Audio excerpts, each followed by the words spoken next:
Hey y'all, happy New Year's Eve.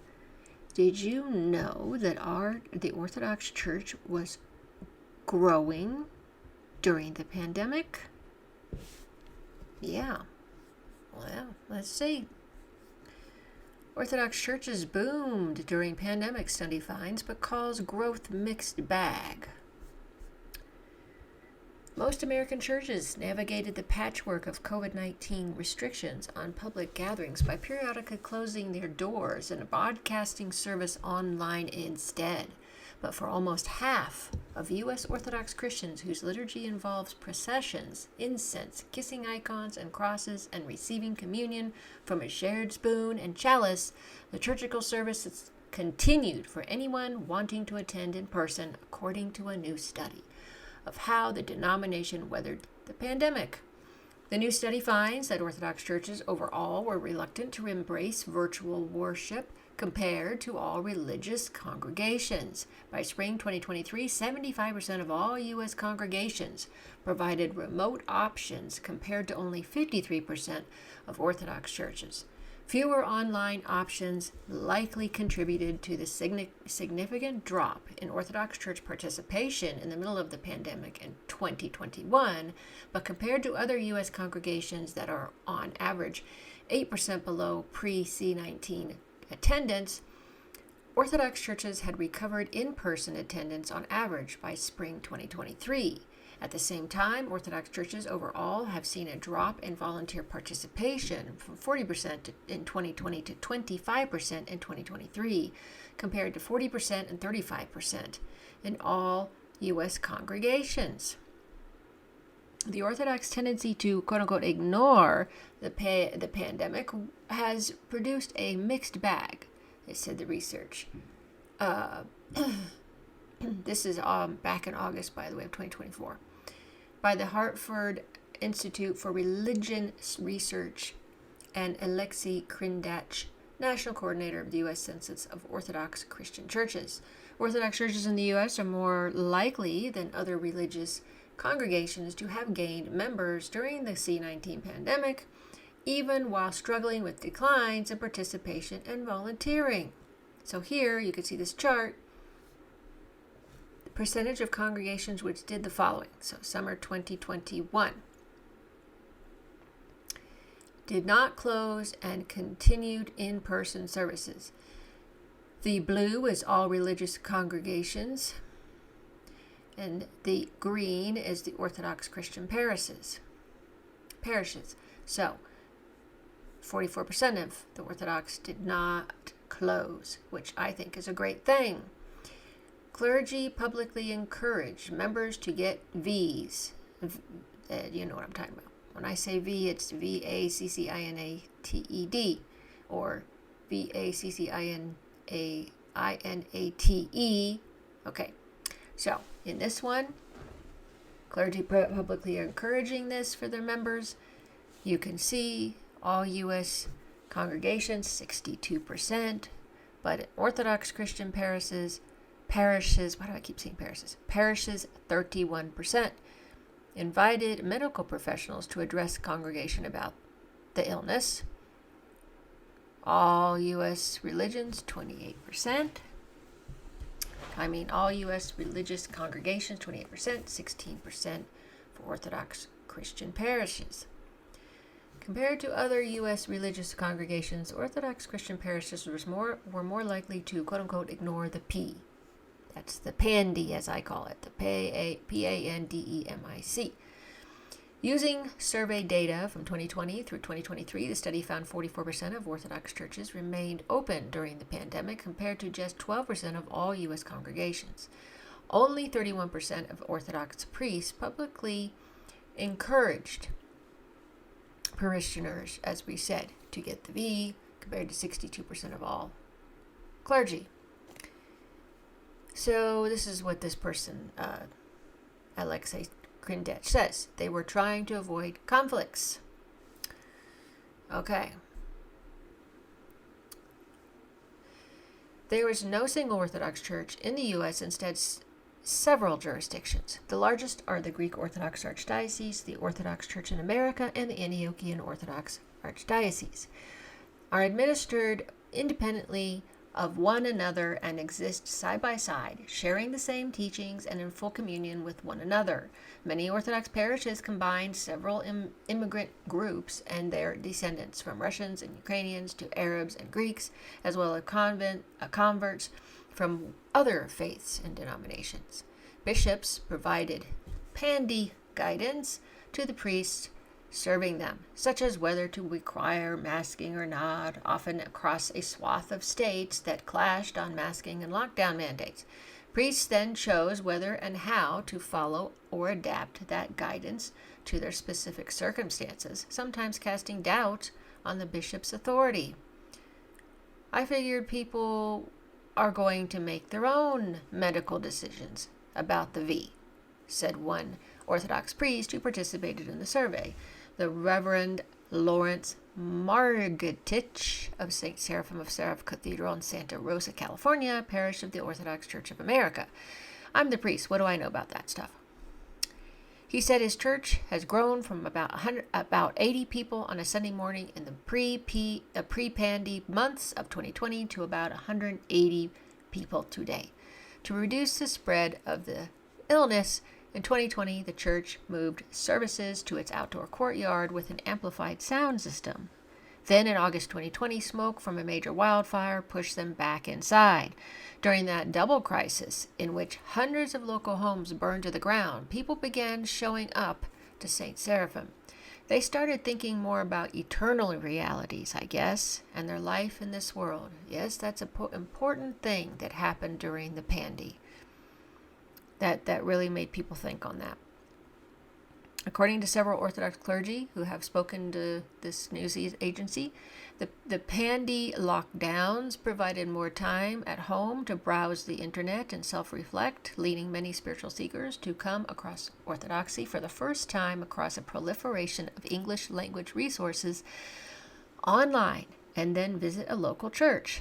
This year, St. Seraphim of Seraph Cathedral has experienced more baptisms than ever before in Marketich's 27-year career. He said this is in 2024, remember, summer, with 20 people catechized in the spring and 20 more in the process of conversion. Wow, what a beautiful iconostas screen.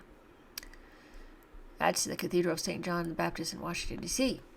An earlier report by Krindach concluded that while most Orthodox churches in the U.S. shrank an average of 15% in regular attendees from 2020 to 2022, 1 in 5 parishes instead grew their membership and in-person attendance by 20%.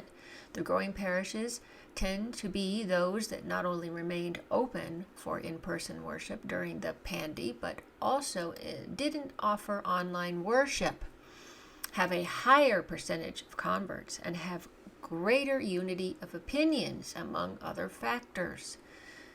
By spring 2023, 15% of the members of a median Orthodox parish were newcomers who had joined since the start of the pandy in 2020, compared to only 10% among other U.S. religious congregations. The latest study showed. It is a statistically significant difference, he said, but there are bigger differences between Orthodox jurisdictions. People were definitely looking for any place they could join. The Russian Orthodox Church outside Russia, commonly called ROKOR, and considered the most conservative jurisdiction, picked up significantly more members than the Orthodox Church of America, which in turn picked up more than the Greek Orthodox Diocese, according to Krindach's data. The Reverend Luke Veronis of Saints Constantine and Helen Greek Orthodox Church in Webster, Massachusetts, near the Connecticut border, called the pandy a positive experience for his parish, despite describing his congregation as extremely divided, politically, with both progressives and Donald Trump loyalists, who he refers to as a family, quote unquote.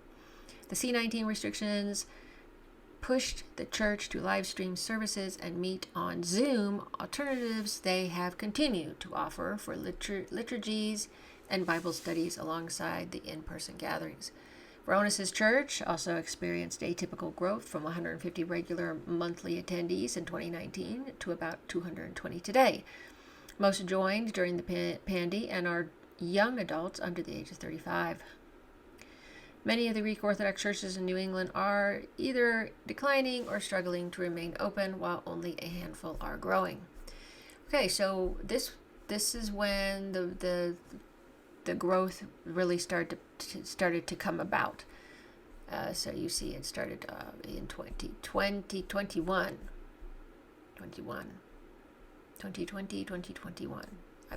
basically. So that gives you an idea of what's going on there. Is that's when things started to change, was during that time.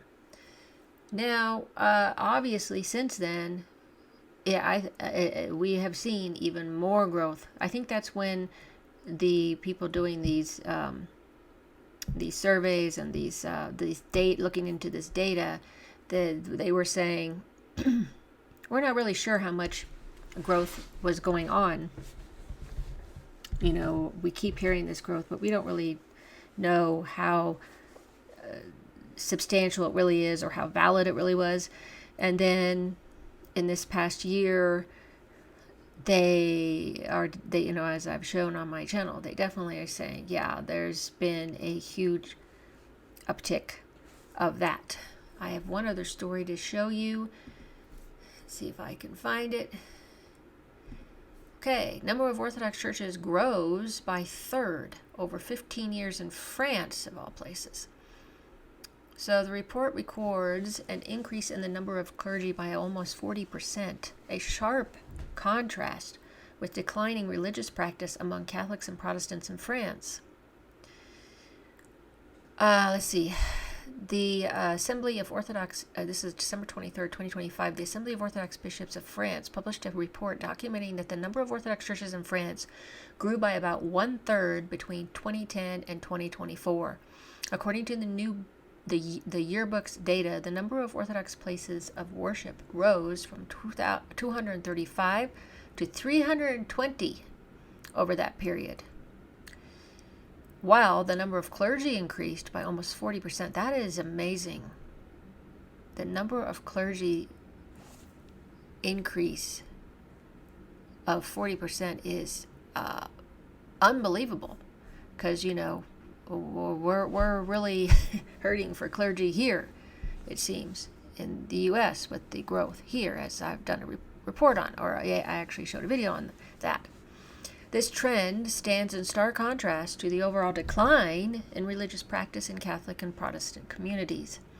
The report identifies the main driver of growth as mass immigration from Romania after the country joined the European Union. I see the Romanian jurisdiction has become the largest in France, accounting for more than 1/3 of all Orthodox parishes and a significant share of monasteries. At the same time, the report notes growth in the number of parishes where services are conducted wholly or partly in French, up by more than 50% over 15 years, which the authors say indicates the integration of Orthodox communities into the country's public life.